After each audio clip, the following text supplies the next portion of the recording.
আপনি চিরতরে হারিয়ে না গেলে মানুষ আপনার মর্ম বুঝবে না। যেখানে আপনার রেসপন্স নেই, সম্মান নেই, সেখানে থাকবেন না। যেখানে মানুষ আপনাকে মূল্যায়ন করবে না, সে জায়গায় আপনি যদি থাকেন, তাহলে আপনার লাভ হবে না। বরং যেখানে আপনাকে মানুষ রেসপন্স করবে, সম্মান দেবে, ইজ্জত দেবে, সে জায়গায় চলে যান।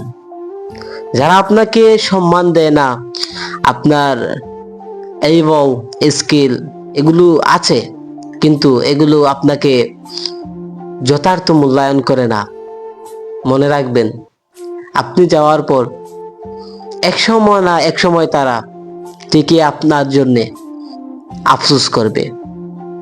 সো যেখানেই দেখবেন নিজের মূল্য নেই, সে জায়গা দ্রুতই ত্যাগ করবেন, তবেই আপনি লাইফে সাকসেস হতে পারবেন।